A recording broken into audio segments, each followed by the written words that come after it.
objects of knowledge can be divided into the two, conventional truths and ultimate truths. The definition of a conventional truth is an object found by primary cognition that is correct consciousness, distinguishing and conventionality. Falsity, conventional truth, and nominal truth are mutually inclusive. Trace, you got page number? Yes. Okay, good. So now look, when defining the two truths, Chittamatra and the Middle Way School, Chittamatra or the Mindfulness School and the Middle Way School. The Middle Way School, again, you know there are two groups, Svatantrika Madhyamika and Prasangika Madhyamika.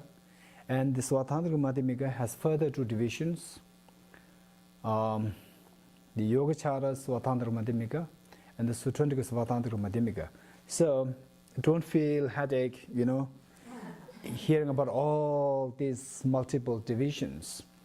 As long as you get the theme, that is, how would you define the two truths, you know? And these different schools, they may vary slightly here and there, but the basic understanding of the two truths remain the same, right? But then, as to pointing to what the ultimate truth is, other than simply defining it, what the ultimate truth is, then they can differ quite, you know, quite a lot. So how is it defined here in Chittamatra school? Conventional truths, the definition of conventional truth is an object found by prime cognition referring to, this is what we have already learned, right? Prime cognition referring to any valid mind, the first moment of the any valid mind. First moment of the any valid mind. Cognition, that is a correct consciousness distinguishing a conventionality, right? What do you understand out of this definition? Quite technical. Okay, say, you know, you are so good in mathematics. However, you are not at all good in biology, right? And then, if you say that, if this person A, who is good in mathematics and not in biology, not at all, is horrible in biology. So, one day he said that, you know, there is a particular subject, and this topic of discussion is either on mathematics or in biology, we don't know. All of a sudden, this person A, he came up with a great sense of joy and said that, oh, this subject, the author of this subject, oh, he did it so well. So then, you know, we don't know what the topic is, because he simply read it, you know, and he came out with this enormous excitement. So, out of these two subjects, what would you, you know, interpret that to be? Would you take that subject that the topic that he read is mathematics or biology? Yeah. Why? Because inference. Yeah. Because this person, his excitement is there with mathematics and not at all with biology, right? So this means that the person who is so intoxicated with mathematics, you know, when he shows a sense of amazement through studying something, so that subject would be very likely is something to do with mathematics, right? So similarly, what is said here is that a conventional truth is an object or that subject which is found so exciting by a primary cognition that is a correct consciousness distinguishing conventionality, you know. There are two minds, one mind which is so excited about the conventional realities, and the other mind which is excited about the ultimate reality, you know. It doesn't really care about the conventional realities. And whereas the other one simply cares about the conventional realities, not the ultimate reality. So the object which is found so excited, you know, so exciting by this mind which is or intoxicated with the conventional realities, what would be that subject be? Conventional reality. So this is how we define it, right? So a topic or a subject, a topic which is found by that mind which analyzes conventional, and a topic which is found that by that mind which analyzes the ultimate. So the first one is conventional reality, and the second one is ultimate reality. Let me say it again. A topic or anything which is found by a mind analyzing the conventional realities, not at all analyzing the ultimate. So if you are found, if that topic is found by that mind analyzing the conventional reality, that object is conventional reality. And whereas the object which is found by those minds analyzing the ultimate reality, these objects are referred to as ultimate reality, right? Conventional realities are not found by the mind analyzing the ultimate, and the ultimate realities are not found by the mind analyzing the conventional. So this is it, right? You got it? Okay. Now you may wonder, you know, this sounds quite convincing, but if you look at it from different angle, it seems quite like, you know, quite like you are trapped in circularity. Because it is as though like saying, oh, what is apple? Apple is, you know, the object found by a mind which analyzes apple. You know, it's like that. Okay, look. So, but this is not 100%. If you, again, on the surface level, it seems like that, you know, although now we understand what it is said there, but, you know, if you upon deeper reflection, again we might feel a little bit disappointed. Oh, it really doesn't make much sense, you know, once you understand it. Now there's a third level which says that it makes sense. How? Say, we have to first of all know the mind analyzing the ultimate and the mind analyzing the conventional, right? Okay. Say, we have never analyzed, oh, there's a truck coming over there. So what for? Has it come? You know? Then you might say that, oh, it is, you know, it is to do with the construction over there. So these are the things that we have been analyzing, you know? And say, what? Tomorrow will we plan for some work outside? Or tomorrow, according to the weather forecast, there's going to be rain. You know, so again, these are all what we analyze. However, we have never analyzed whether or not, you know, Spokane exists outside, you know, Sravasti Abbey, or inside Sravasti Abbey, of the nature of Sravasti Abbey. This is what we have never analyzed, you know. So those things which we have been analyzing since beginningless time until now, they are known as conventional. The analysis of the conventions. And then those things which we have never asked since beginningless time until now, whether or not this object, this flower is made of, you know, your mental projection or real flower over there, this is what we have never asked. So this kind of analysis is what is known as the analysis of the ultimate.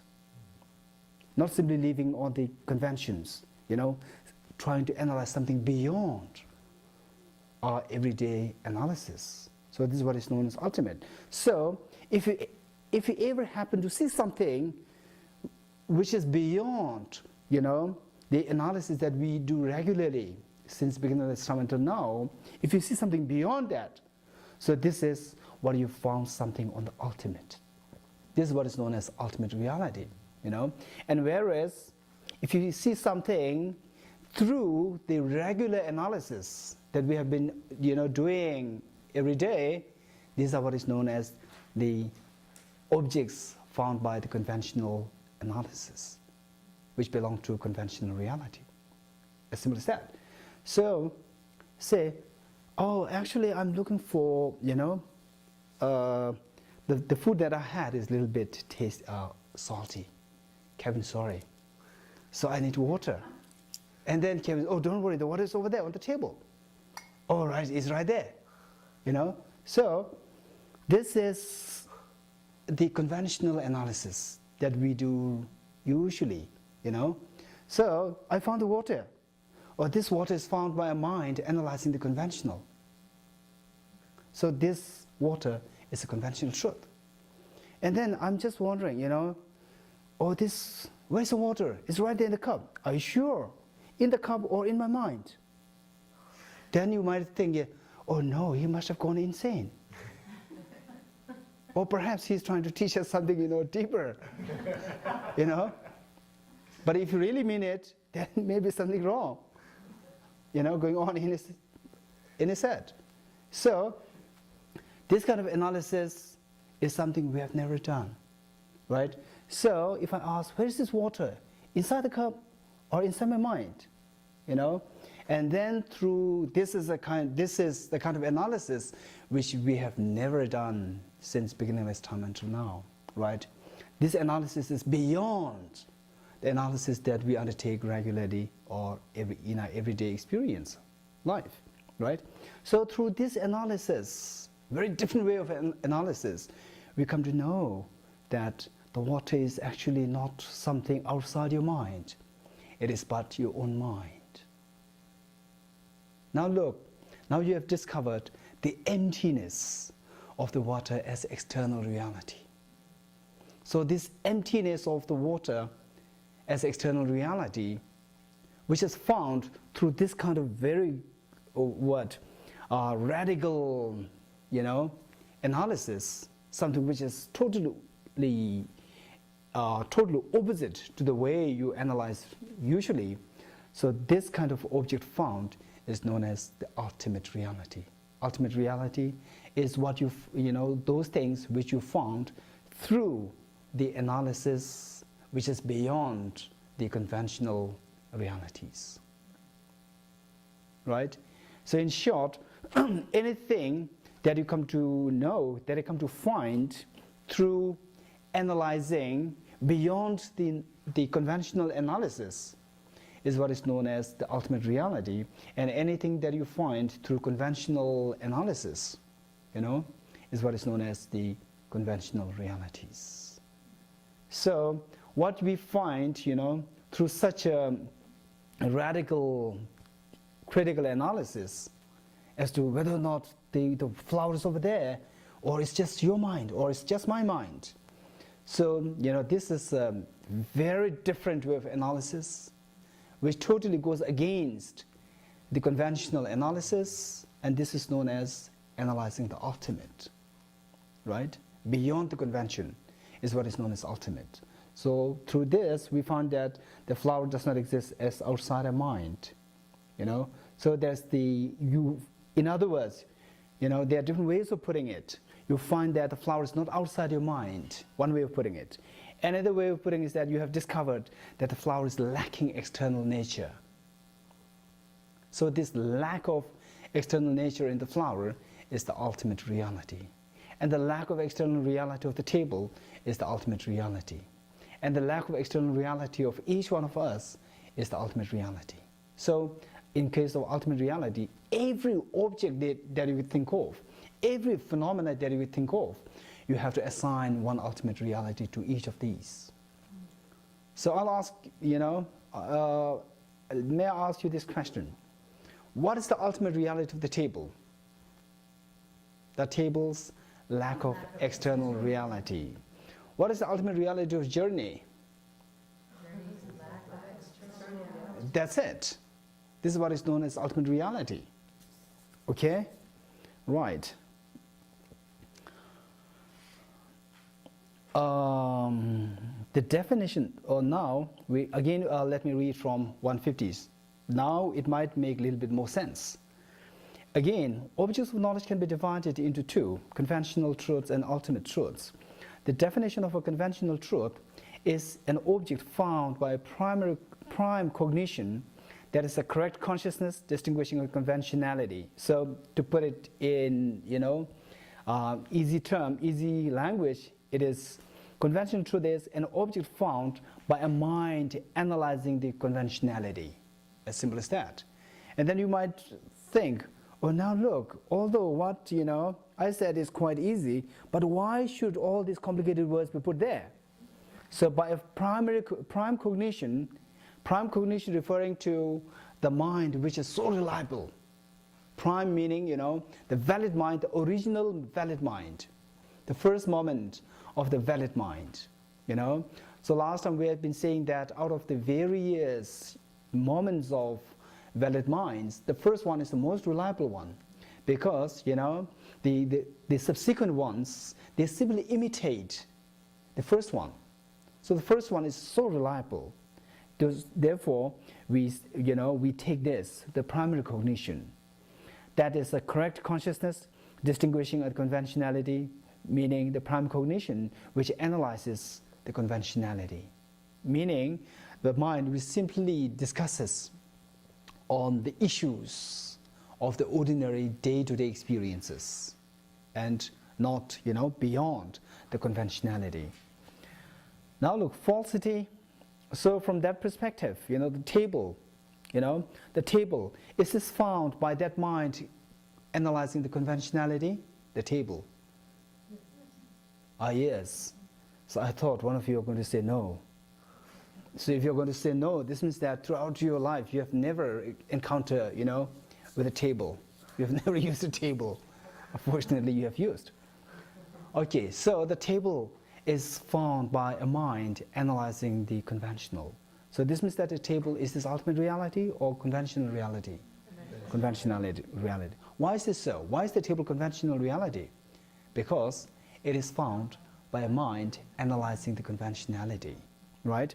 As simple as that. So now look, the table, it is conventional reality, one, and also it is falsity. These are the issues. Falsity, conventional truth, and nominal truth. Nominal truth means a truth, a phenomena which is considered as a truth on the nominal level, on the level of terms and labels, nominal levels, nominal truths. So these three are what? Mutually inclusive. The table, do you think it is a falsity or is truth? Is true? Falsity. Why? So every time this should be our policy. This should be our policy. When you say falsity, don't simply try to lean on, the meaning as said in the text. Try to understand this word the way we understand it in a everyday language. Falsity means false. Say, you said something and if I say, oh, what you said is false, then you will be offended, right? This means that what you said really doesn't reflect the reality, right? So similarly, if you say that the table is false, is falsity, then you are saying that the table does not really reflect the reality, right? So this should be our understanding. So now the table, the table, is it not true? Is true or false? It's true conventionally. I didn't ask you whether it is true conventionally or ultimately. It's true. It's not false. No. It's not falsity. It is falsity. So what is the difference between falsity and false? So by the way, why is it falsity? Why does it fall in the category of falsity? Because it does not represent the reality. Why does it not reflect the reality? Because the appearance of the table and the reality of the table is very different. What is the appearance of the table? The table existing as external. And what is the reality of the table? The absence, the lack of external reality. So, but how does the table appear to you? Does it appear to you as though, I'm not externally existent, or I'm externally existent? How does it appear? Or I'm externally existent, Does this reflect the reality? No. So therefore, its presentation to us is very different from the reality. So therefore, it falls in this category of the falsity, right? Okay. Conventional truth and nominal truth. This is a little bit more complicated. The third one, nominal truth, meaning that that something does not really exist as so pointable as we think. Say, Mr. A, or what?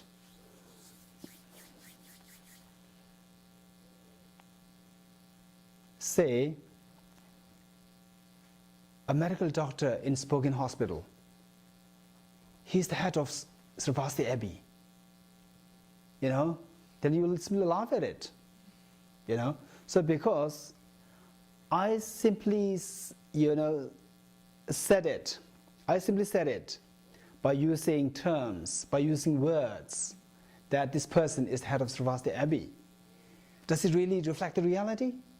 No. So its reality is just on that, my mouth level. Beyond that, there is no substantial reality. So therefore, it is nominal.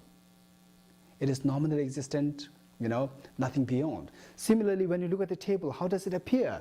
Does it appear as though I simply said it and not beyond anything? No, it's something so concrete over there. So what is this?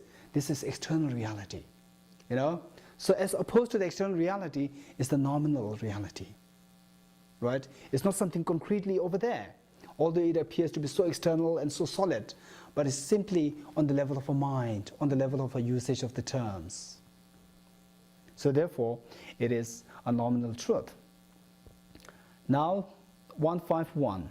The definition of ultimate truth is an object found by a prime cognition that is the correct knower distinguishing an ultimate. So the understanding simply extends the same understanding that we had during defining the conventional truth. So here also, an object or phenomena which is found by a mind analyzing the ultimate, right? So what is that mind analyzing the ultimate? Anyone? Can you think of any ways of analyzing the ultimate?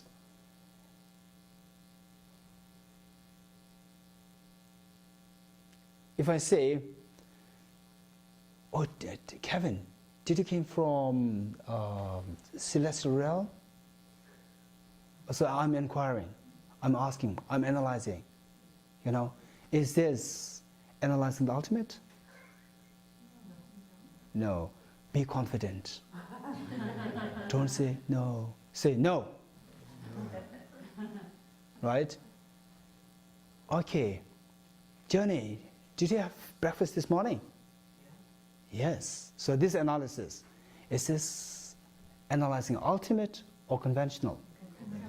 Good. So what could be an analysis analyzing the ultimate? Anyone? I cannot really think of anything. Who is you? Yeah. I'm a monk. Why? This is not the, this is, nobody will say you are insane when you ask this question. Analyzing the ultimate is the analyzing something which is totally in opposition to the analysis that we carry on during the everyday experience, which means that the regular layperson in the towns, they hear this analysis and they would think that you are crazy. So this should be the kind of analysis. Anyone? The elephant in the room. Elephant in the room. I see. Oh, this is also crazy. But this is real crazy. This is real crazy. This is real crazy. This is not, ordinary people thinking it as crazy, but in real sense, not crazy. This is not of that kind. A conventional truth, because it's a fact, falsity. What? The elephant in the room. Okay, don't digress me. This is very, very good question, but don't digress me. First, let's carry on with this. So can you think, yes? Maybe it would be with the breakfast to have the conversation or the questions. The food that I'm eating, is it good, good. But the way that Diana put is so scholarly and beautiful. So nobody will really take you as insane. But they would surely take you as a great philosopher, not as insane. Whereas, if you ask the question, did you go to Spokane this morning? Or did you come from Spokane this morning? Yes. But where is Spokane? It's just in your mind. How can you come from Spokane? It's just right there in your mind, And did you come to Sravasti? Yes. How can you come? It's right there in your mind, If you say this, then people will take you as insane. So actually, these kind of analysis fall in the category of analyzing the ultimate, right? Okay. So actually, this is what really happened and is happening. Ordinary people whose mind they are totally, engrossed in the conventional analysis or conventional thinking. When they first hear of these kind of analysis, they think that person must be crazy. So what happened was that back in, say, that was around 10th century, 10th, 11th century, the great master, Indian master and tantric adept, the great master Naropa, and his teacher Tilopa. So what happened was that, Naropa, he was the top scholar, in the then existing Nalanda University, Buddhist Nalanda University, top scholar. And one day, while he was simply reading a text and reflecting on emptiness and these things, then a very old lady came by, and then simply, watching what he was doing. And the lady asked, "Oh, do you understand what is there what are you reading?" And this great master, Actually, Naropa, for your information, he's the teacher, principal teacher of Marpa, who in turn is the principal teacher of Geshe Milarepa, and who in turn is believed to have achieved full enlightenment or Buddhahood within a single lifetime, right? So this is kind of lineage. And Naropa, being the topmost scholar, the Buddhist scholar there in the most privileged and renowned university, he said, "Oh, I understand I understand the literal, just the literal aspect." And the lady, she simply threw away her walking stick and started dancing with great delight. And this master thought, why? When I said, I understand the surface level, she's so happy. Perhaps she would be more happy if I say, I really understand the in-depth meaning. And then he said, not only that I understand the surface, I also understand the in-depth. And then the lady started, crying. And Naropa took it as a sign of, as a sign of some the divine beings coming to help him, to guide in his pursuit of the spiritual path. And then asked him, why did you start dancing when I said, I know simply the surface meaning, and then you felt so sad when I said I know the whole thing? And he said, oh, when you said the surface meaning, you are right. You tell me the truth. You told me the truth, so I'm so happy. So therefore I danced. Whereas when you said you know the meaning, the in-depth meaning, I felt sad because this is not the case. You don't know it. And then, although so haggard and old lady, but she took it as a sign of, some darkening. And then, do you have any idea who knows the in-depth meaning of this text? And she said, my brother knows it. And who is your brother? And she said, Tilopa is my master, Tilopa is my brother. And then the lady disappeared. And then she immediately, Naropa then kind of, awakened and thought that now it is his time to go in search of this master, Tilopa. Then he started his real ascetic and the real tantric form of, physical aspect. And then he started working in search of the teacher. So then he being Naropa, he being the top scholar in that university, and also happened to be descendant of a king. So everywhere he went, there were lots of respects. And even so, that time, those days, India was simply divided in all small, empires. So all these, the emperors, they all knew about his knowledge and his, how he descended. And everywhere he went, there were lots of receptions for him. And then all the emperors, they would respect him as a learned and a great practitioner of Buddhism. They would, invite him for food and everything, and they would ask for any service that they can give to him. And he would say, "Oh no, I'm looking for one great master by the name Tilopa. I'm wondering if there is anyone, in your place, this man." And then they would say, "No. Again, he would leave. And then at one point, again the same treatment was given to him, and the king said, "No, there isn't any great master by the name Tilopa. But wait, there's one man who is crazy, who is a pauper and crazy by the name Tilopa. And I don't think he's your master. No, it's impossible. He's just a crazy man, he can't be your master." And he said, "Oh no, I don't mind. Simply point to, please help me point to this person, where this person is." And then immediately the king helped him. And then the king, they were just group of paupers, beggars. And among them, one happened to be with the worst of the behaviors. And the king pointed to that person. "Look, this is Tilopa, the one with the worst of the behaviors, with the greatest attitude. So he's Tilopa." And then, "Oh no, please forget about this man. Let's go." And then Naropa said, No, you can go. You please go ahead. And then I'll try to, check." And then he went there. And indeed, for the eyes of ordinary people, Tilopa really happened to be the great master. Tilopa really happened to be, with the greatest attitude. The worst of the behaviors, and the worst of all these beggars. So behaving so badly, but in the eyes of someone who is so learned and who truly understands the depth of Dharma, in his eyes, he's a Buddha. And then he went there and followed this, the so-called the attitude person, and then started asking, "Are you Tilopa? Are you the great master Tilopa?"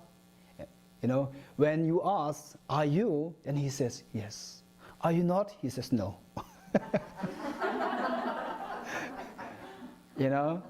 Really confusing.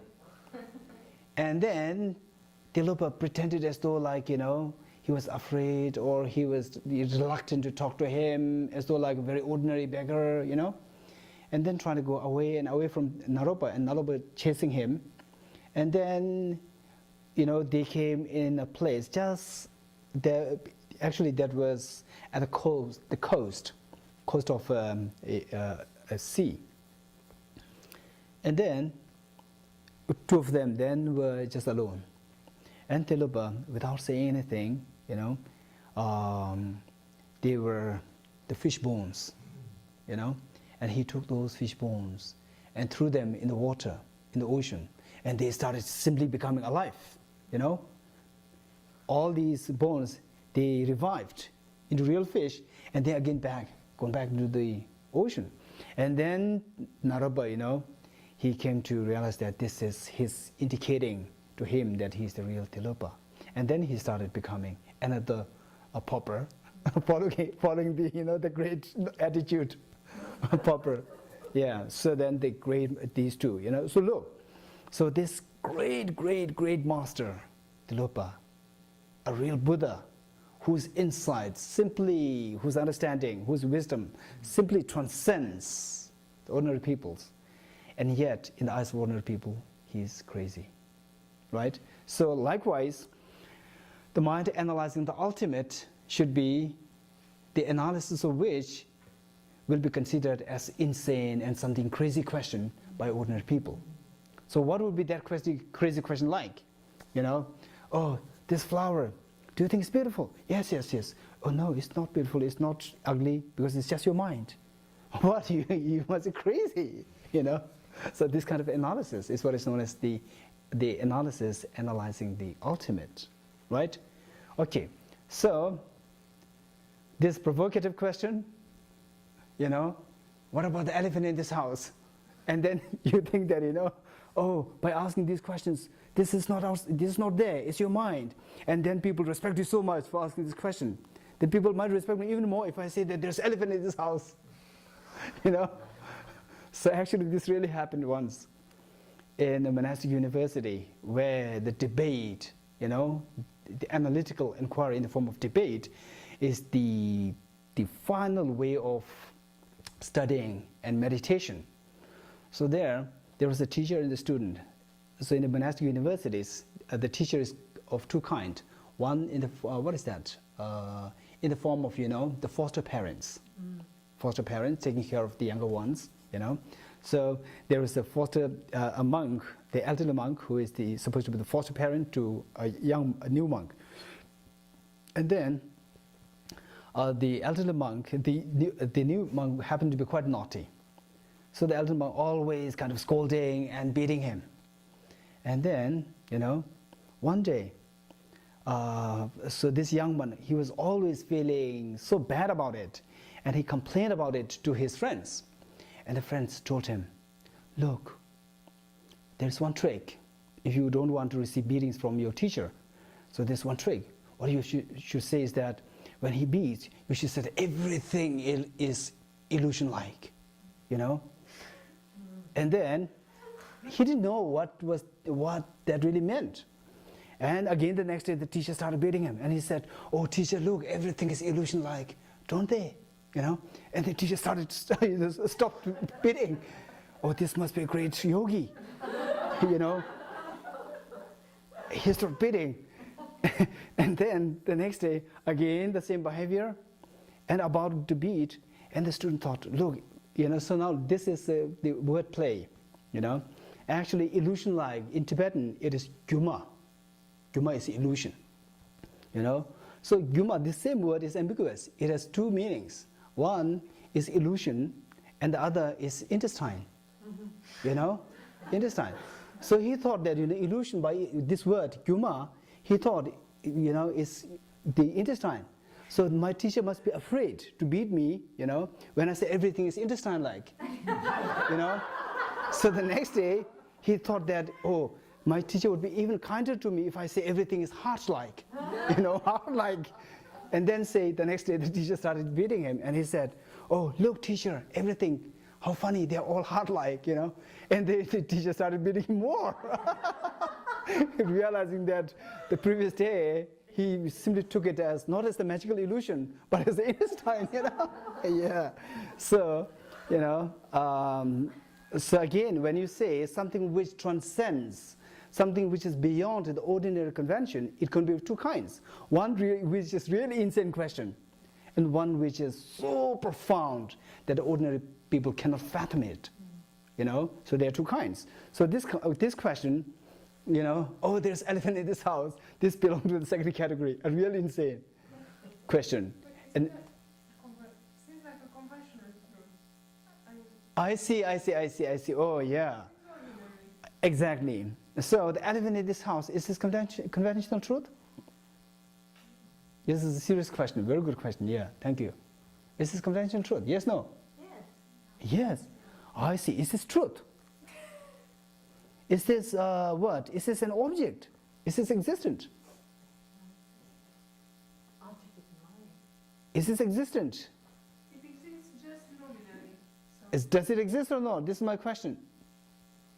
No. It does not exist, right? It does not exist. So this is not an object, right? Okay. So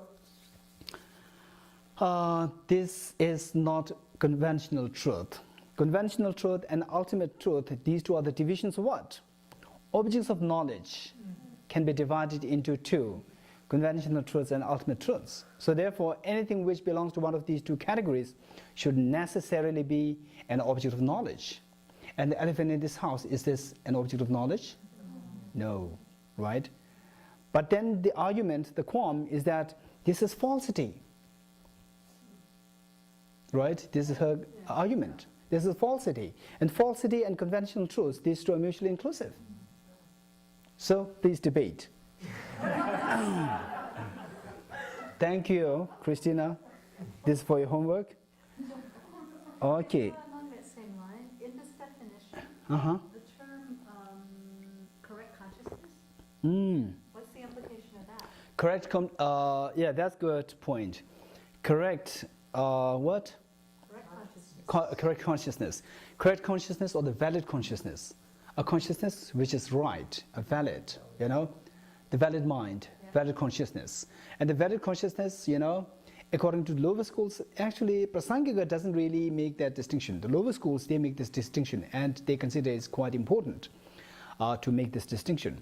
The valid mind has various, you know, segments, the moments. The first moment of the valid mind, say for example, you close your eyes and then you look at the table. Then as soon as you open your eyes, you start seeing the table. So this mind perceiving the table, or this consciousness seeing the table, is this valid or invalid? This is valid, right? So when you keep on looking at the table, you know, this mind simply continues. The first moment of the mind perceiving the table, second moment of the mind perceiving the table, third, fourth, fifth, sixth, seventh, eighth, ninth, 10, and then you close, right?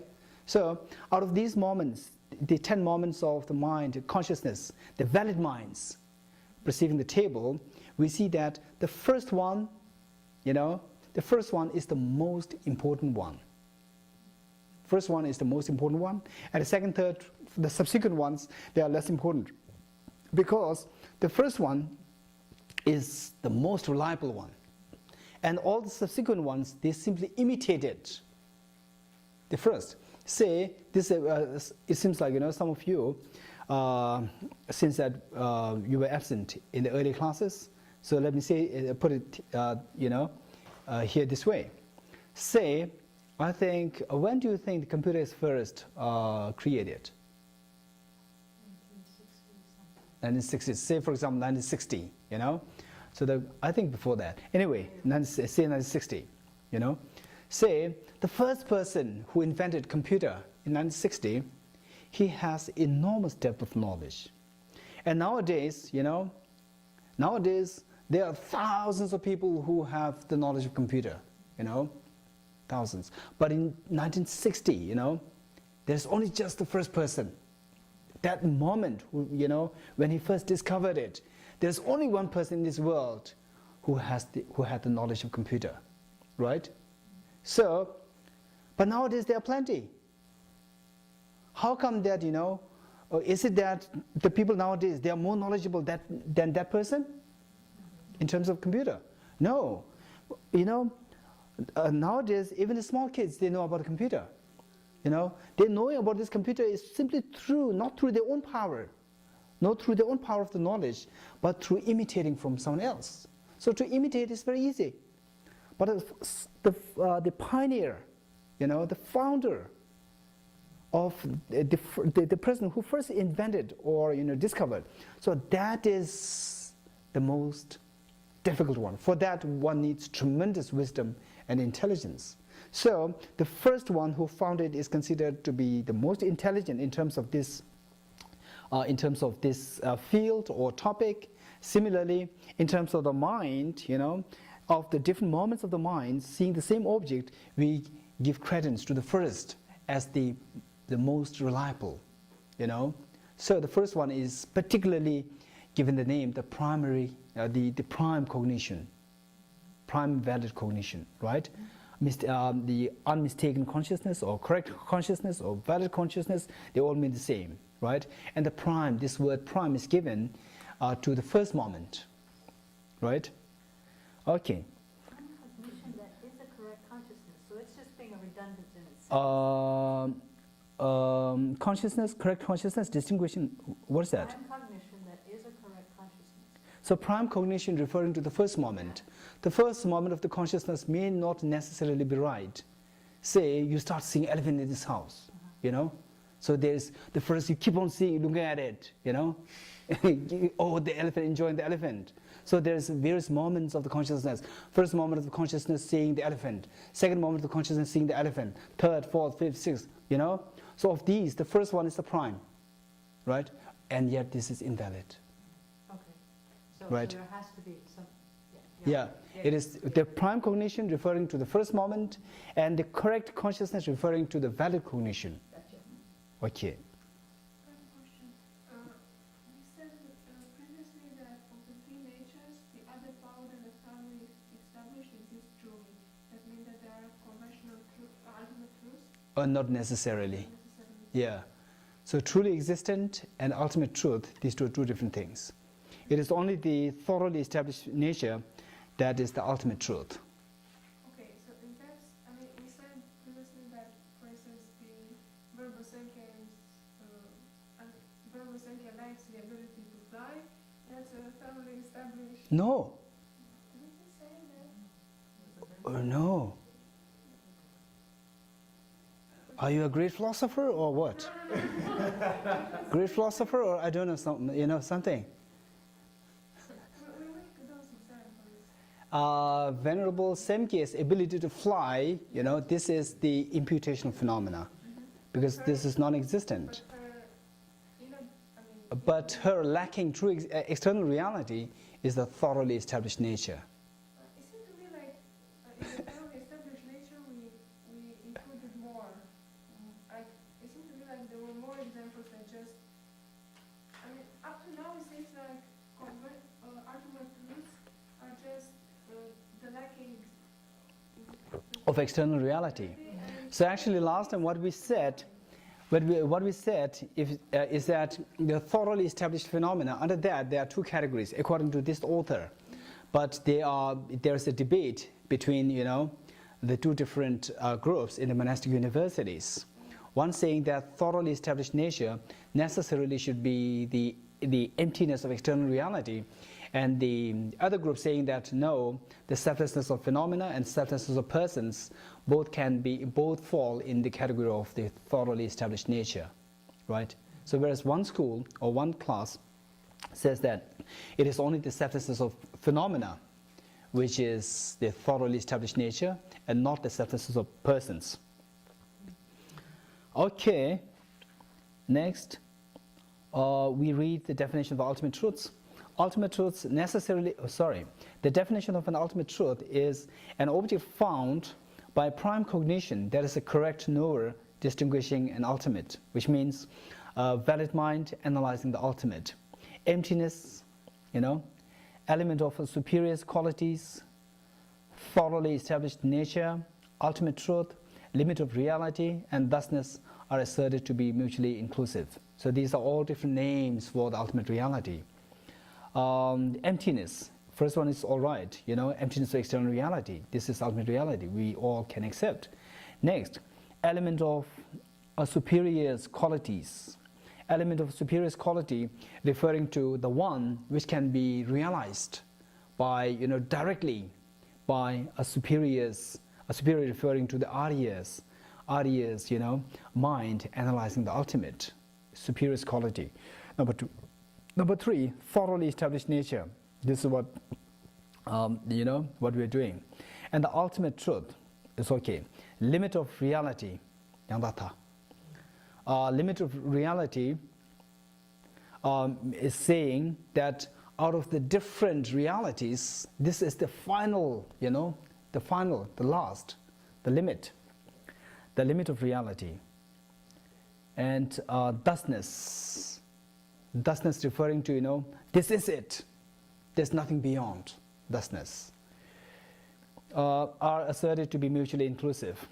Ultimate truths necessarily exist by way of their own character. So this is what we touched earlier. Out of the three natures, imputed nature, other power nature, and what is third? Thoroughly established nature. Out of these three natures, it is only the first which is lacking true existence and which is lacking existence by one's own character. And whereas the second and the third, which is other-powered and thoroughly established nature, these two exist as truly, and also they exist with self-characteristics. Again, do we need to explain it further? True existence, meaning, you know, again, these, say true existence. Say the table, does it exist truly? Is it simply, what's the opposite of the true existence? Not true. Not true existence, or any other. Mentally. Exactly. Say, you know, oh, I have a gold in my hand, gold piece in my hand. And look, this is my gold. And you don't say anything, you know? So what is that? What I said, is it true? No. Why? I said it, and it doesn't really reflect the reality. So this is what is known as false or not true. So what simply mentally imputes, I thought there's a gold in my palm. It is what I thought, but it is not really there. So it's just in my mind or mentally, you know, mentally imputed and not truly over there.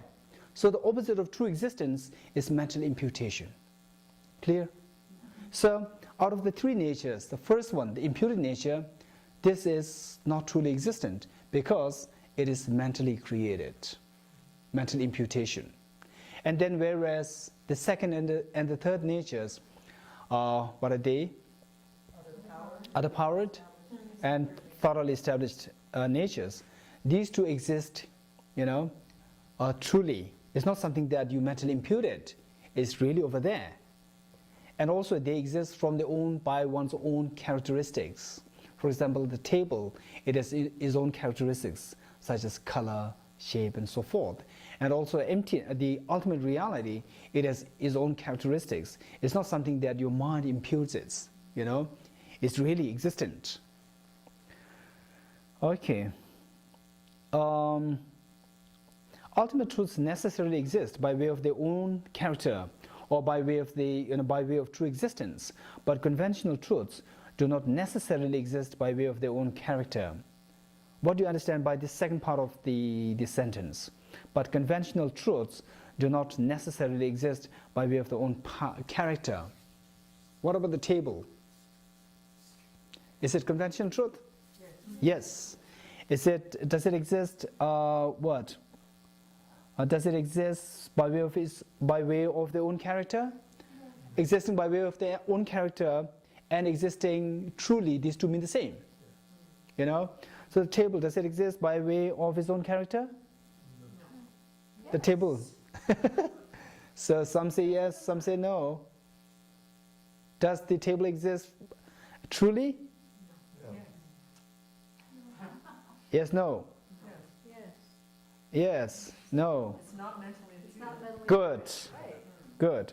Why the table is not mentally imputed? So now if you want to, you know, code the text, it's fine. Because it exists by way of its own characteristics. Why? It is other-powered nature.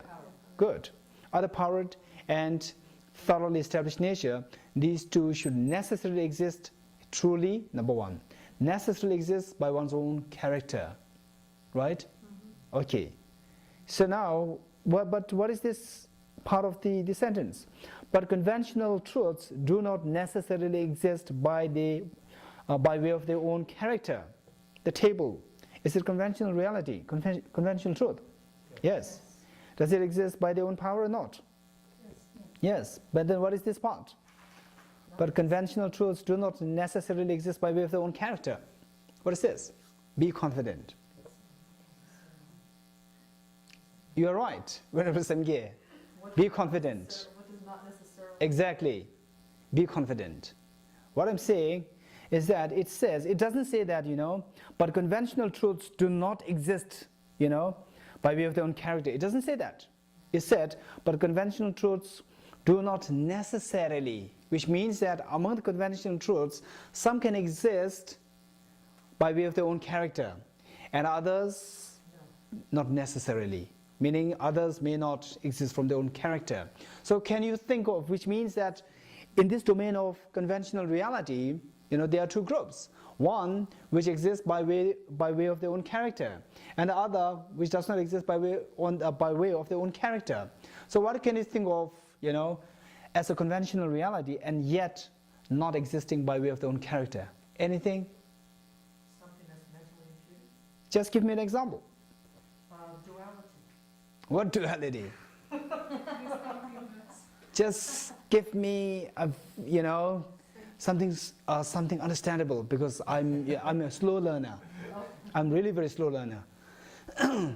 Give me a concrete example, something which I can understand, digest so easily. The distinction between the cup and the flower. I see the difference between the cup and flower. Anything else? This is good. So why? Anyway, so we are quite familiar with the difference between the cup and the flower. This is what last time we considered as what? Uncompounded phenomena. So why not it exists? First of all, the difference between the cup and the flower, is it conventional reality? Conventional truth? The difference between cup and flower. The cup and flower, look, this flower and this cup here. Are these two one or the same? One and the same. Are these two one or different? In a loose sense, yes. When you were saying, using that word like the prime cognition the first time, you cognize something. Exactly, perception. It is at that first Perception. perception. Good. Yeah, right. Then what about the ear? Can you use this word perception in relation to ear? Hearing. Perception? Yeah. Perception of the sound? Can you perceive a sound? Yeah. Some say yes, some say no. Yes. Okay. So some say yes, some say no. So, so let's, to be on the safe side, say, in a loose sense, say yes. Not necessarily. Yeah. Okay.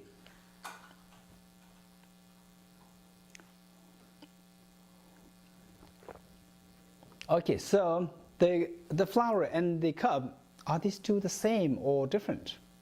Different. So the difference between the flower and the cup, does it exist? The difference of the two, does it exist?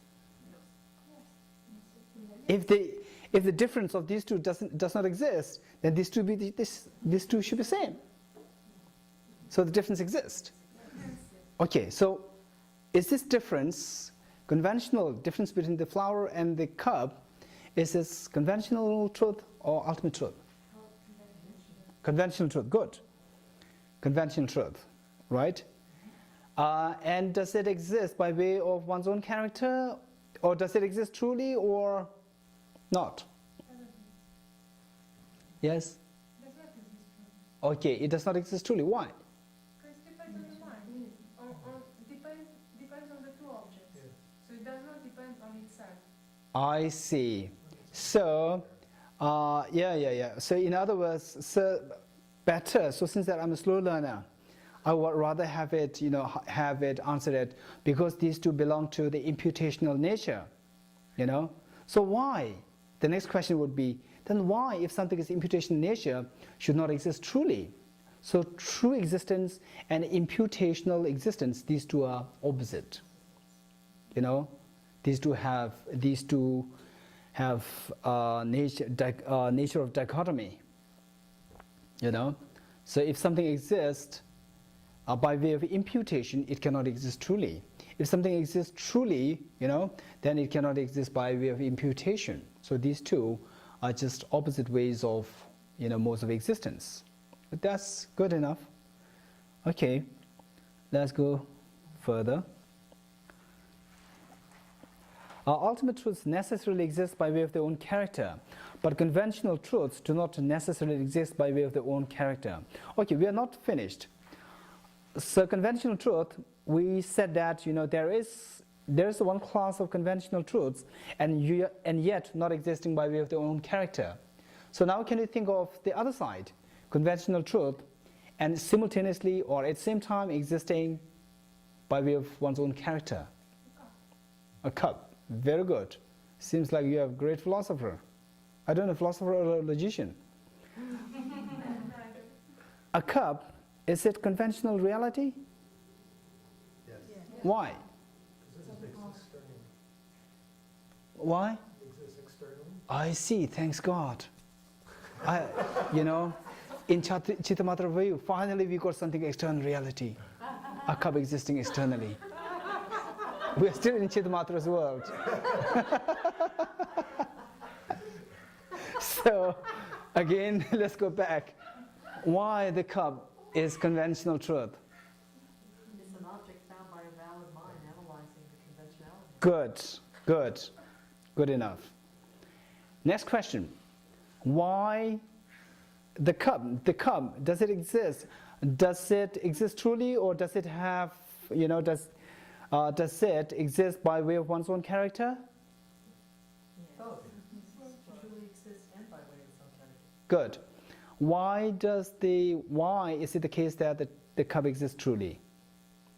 As true existence. Why? It exists as other power. Good. Why should something which is other powered necessarily be existing truly? Because it's not mentally imputed. Good. Why is it not mentally imputed?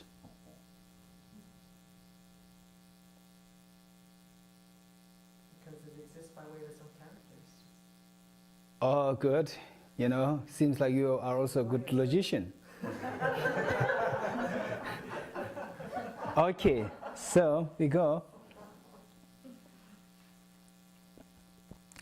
This is because other powered natures, referring to impermanent phenomena, exist by way of their own character, but imputational natures, which are also conventional truths, do not exist by way of their own character, although they inherently exist and exist in their own right.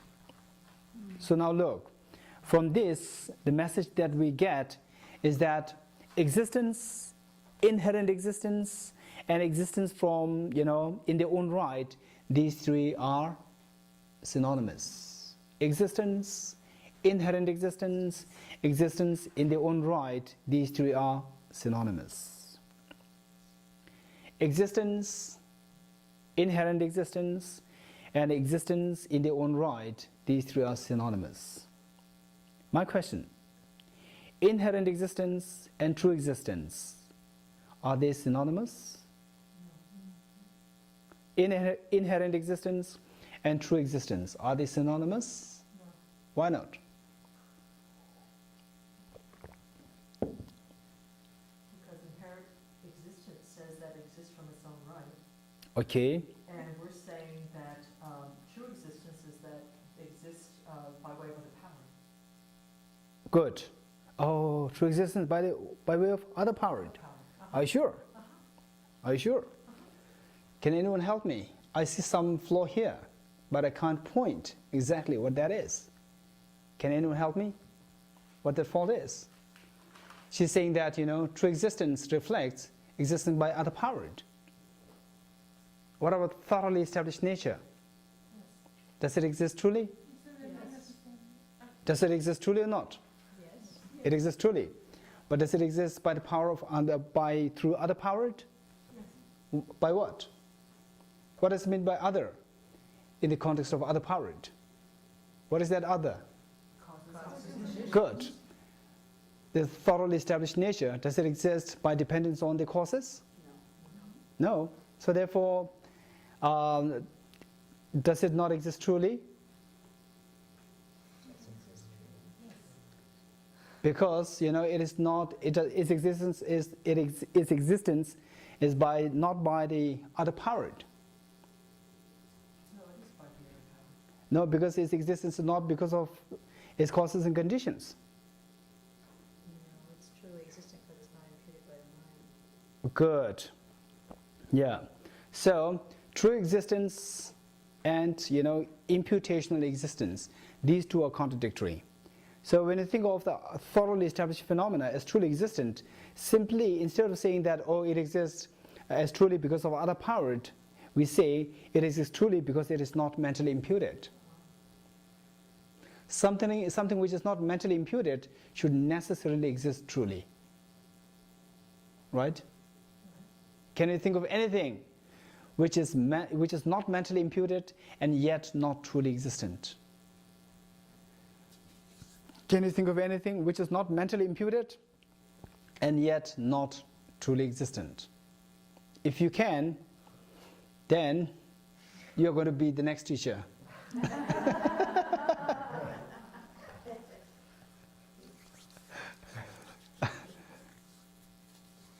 I'm going to give you the same status as Aranigarjuna because no one has found that. Or the same status as Buddha because you're going to be the second Buddha, you know. Buddha Shakyamuni was unable to find that thing which is not mentally imputed and, you know, not truly existent. He's unable to find it, so you could be the next Buddha. Okay, so there isn't. Next, falsities do not necessarily falsely exist. For although other power natures of falsities, they do not falsely exist. But this is, you know, one important part. Falsities, referring to conventional realities, although they are falsities, but they do not necessarily falsely exist. For although other power natures are falsities, they do not falsely exist because they exist truly, right? Falsities and falsely existent is different. Can you tease apart these two, you know, things?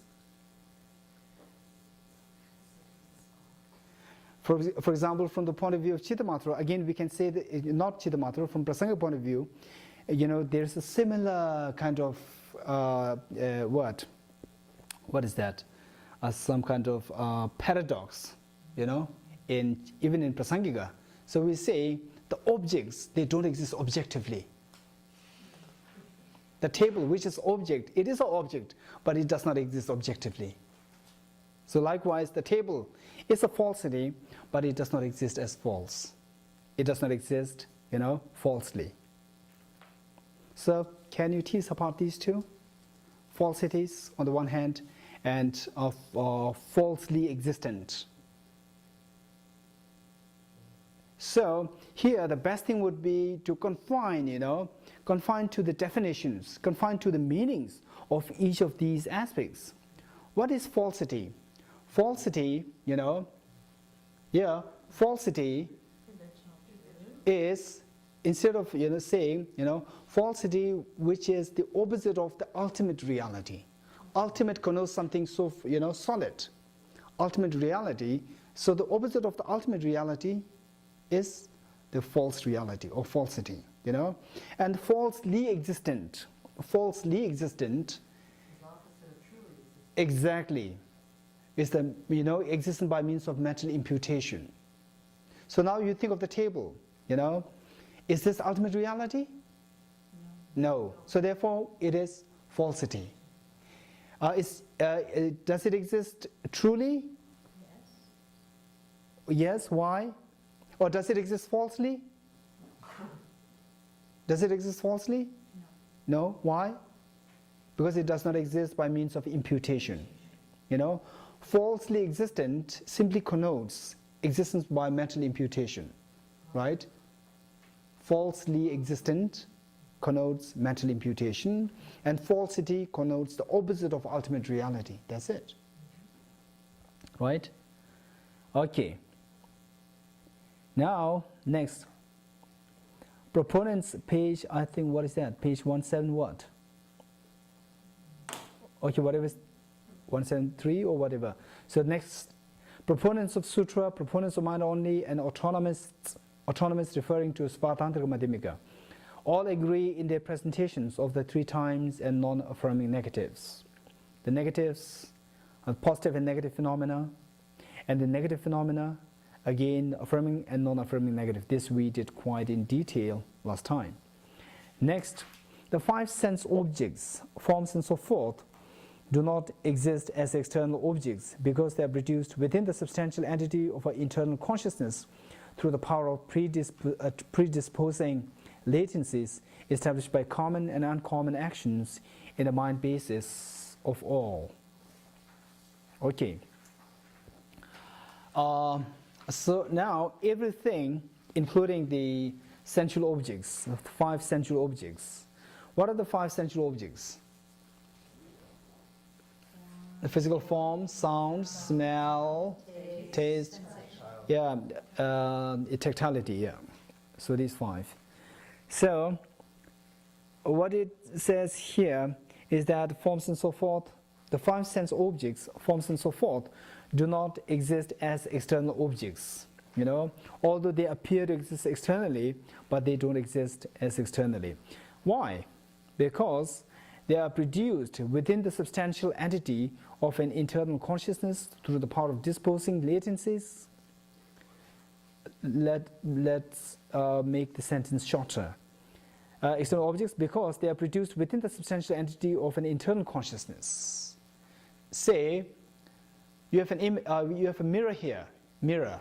In a mirror, you can see, you know, what is outside there, reflected. So there's an image here.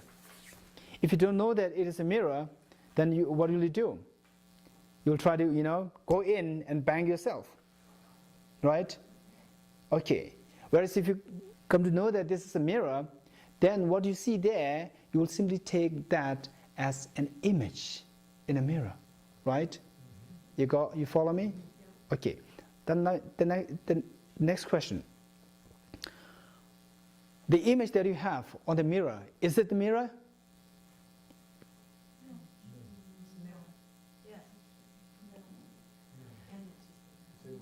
Again, don't make it complicated unnecessarily. Simply, you know, imagine that I'm asking this question not to the philosophers, but imagine that I'm asking these questions to the people walking in the streets in Spokane City.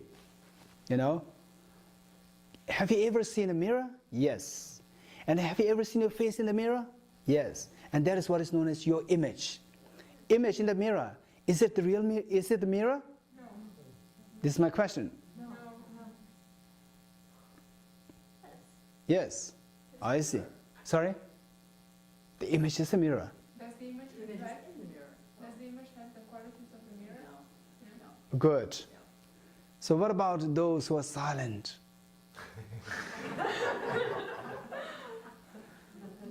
Yes, no? No. Okay. But where's the image then? If the image is not a mirror, is it on the surface? Is it inside the mirror? Is it outside the mirror or inside the mirror? Where's the image? On the surface. No. You take the mirror and the image is there. So, where is the image? In my mind. No. It exists In the mirror? Independence on the mirror. Okay, look, this is difficulty, you know. Although it is not philosophical, still you find that, oh, yes, no, its mind is in the inside, outside, all these different answers. So this indicates that, you know, the mirror or the image, although it is not a mirror, but you cannot separate the mirror and the image in the mirror. You know, you cannot say that, oh, this is the image of the mirror. This is the mirror. You cannot separate it, right? So which means that these two are of the same nature. The mirror and the image in the mirror, these two are of the same nature. And yet, although these two are of the same nature, but we don't say that the image is the mirror. We said that, no, it is not the mirror, you know? And yet, you can say that the image of the mirror is of the nature of the mirror. Yes, no? Good. Likewise, everything that, you know, you can think of, for example, the table, the meditation hall, and everything, it is simply like an image. They are simply like images in the mirror of your mind. Everything is of the nature of your mind, but don't say they are your mind. Just as you said that image of the mirror is the nature of the mirror, but it's not the mirror. You said it. You're successful. So similarly, everything, you know, that exists, that your minds perceive, they are of the same nature of the mind, but they are not minds. Right?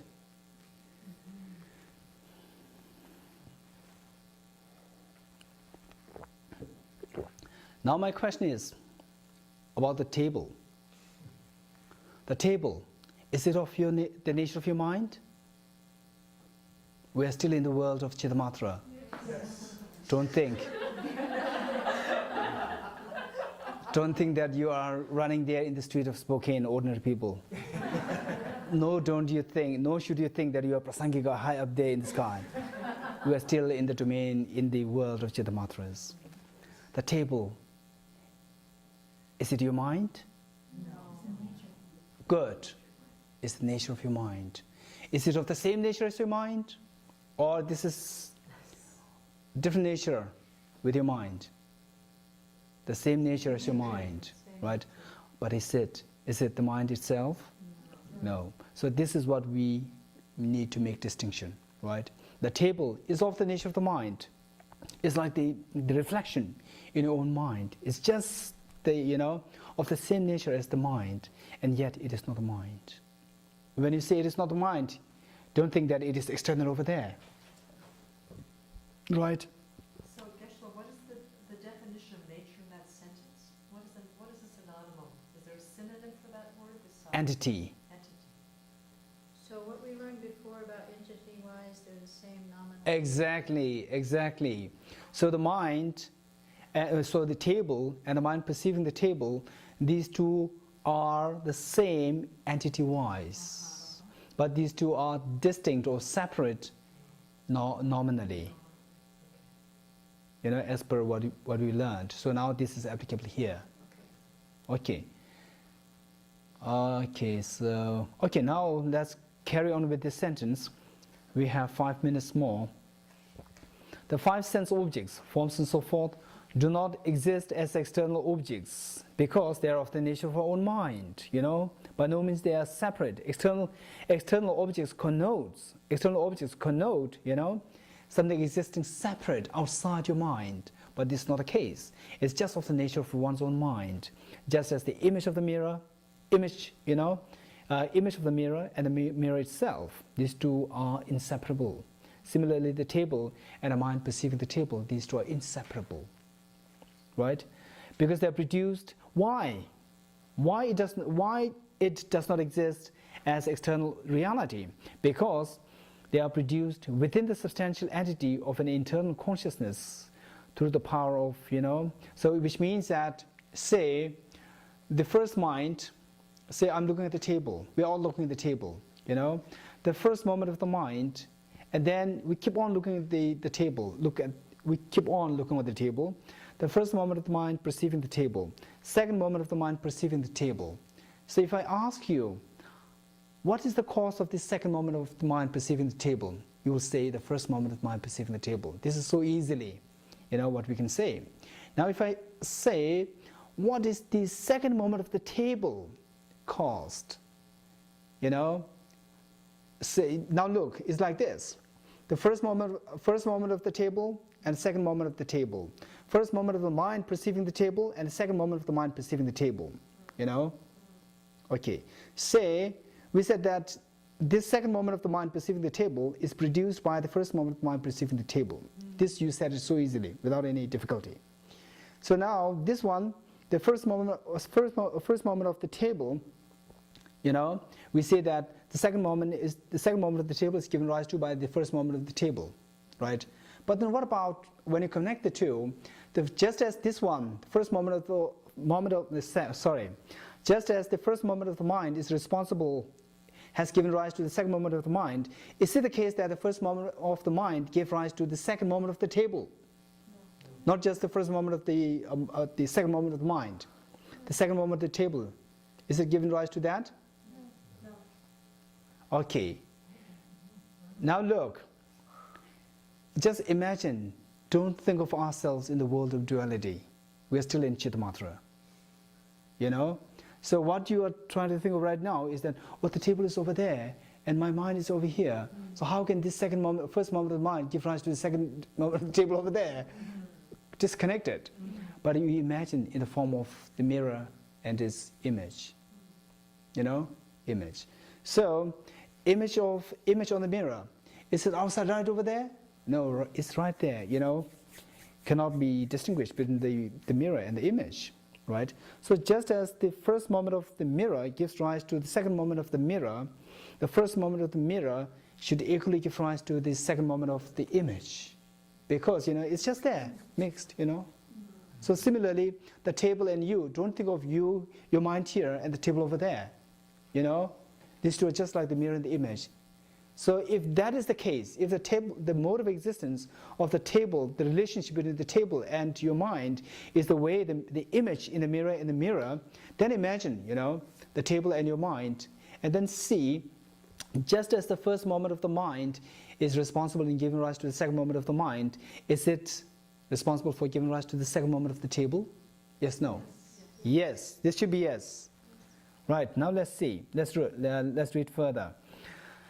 The five sense objects, forms and so forth, do not exist as external objects because they are produced within the substantial entity of an internal consciousness, meaning the second moment of the table, it is given rise to by a previous moment of mind, consciousness, right?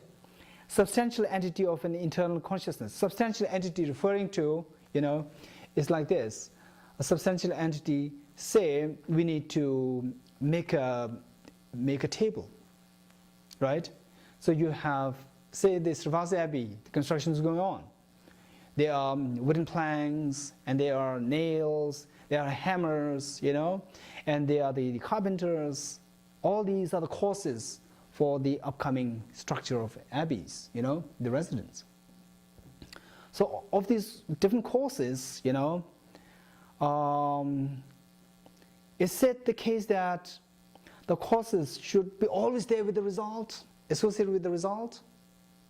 Say, the wood, wooden plank that you brought, so that you cut in pieces and then make that as a part of the pillar or whatever, So then, as long as that building remains intact, this wood will remain there, What about the carpenter? Does he have to always stand there with the house, or unless it simply collapses?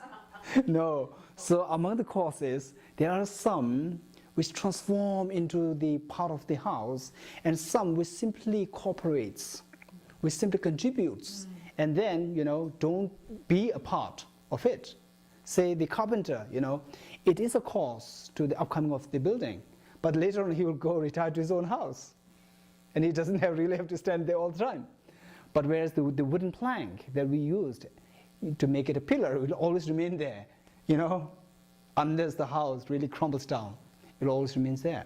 So, the substantial cause, there are two causes. Within this domain of the cause, there are two kinds. One which is known as the substantial cause, and the other the cooperative cause, right?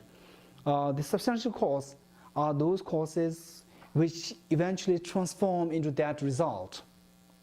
And whereas the cooperative causes simply aids, to bring that result, and then later on can be separated from the result, right?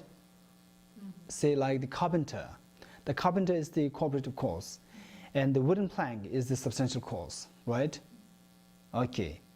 So now look, in terms of the table, second moment of the table, the first moment of the table, does it give rise to the second moment of the table? No question, it's very easy. Then what about the first moment of the mind perceiving the table? Does it give rise to the second moment of the table? Yes. And that giving rise to, or being the cause to the second moment of the table, is that in the form of substantial cause, or in the form of substantial cause, or in the form of cooperative cause? Are you sure? Okay, good. So then look, we close our eyes. While your eyes are closed, is there eye consciousness? No. You open your eyes, and what will happen? You look at the table. What will happen? There's eye consciousness perceiving the table comes about, right? So for every impermanent object, there must be two causes.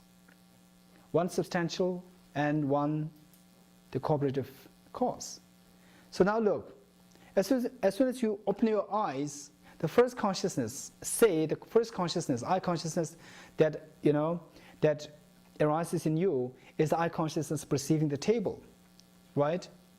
So this is this is an impermanent object. So what is the substantial cause of that first moment of the eye perceiving the table, and what is the cooperative cause which perceives, which gives rise to this eye consciousness perceiving the table? The first moment. We do this and we stop here. Say that again, slower. Say that again. Okay. We open your eyes, and the first thing that we see is a table, which means that the first moment of the consciousness, eye consciousness that arises in you is eye consciousness perceiving the table. You agree? Yeah. Good. So this eye consciousness perceiving the table, it should have two causes for its arising: substantial cause and the cooperative cause. What is the substantial cause for that eye consciousness perceiving the table, and what is the cooperative cause which gives rise to the eye consciousness perceiving the table? What is the substantial cause first? The mechanism of the eyeball is Substantial cause. The eyeballs, did it transform into eye consciousness? There's no more eyeball? Previous moment of an eye consciousness. Like when you close your eyes, you see darkness. You see darkness. There's eye consciousness. I see dark. So why didn't you respond it before? I asked you right from the beginning, when I keep your eyes closed, is there eye consciousness? You all said no. I did. So you should have said yes.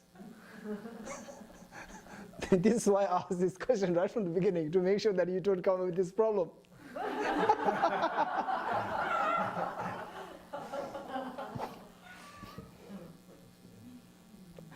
Okay, look. So what about when you have deep sleep? You see something dark? No. Okay. Imagine you arise from deep sleep. So is there a first moment of mind perceiving the first moment of eye consciousness?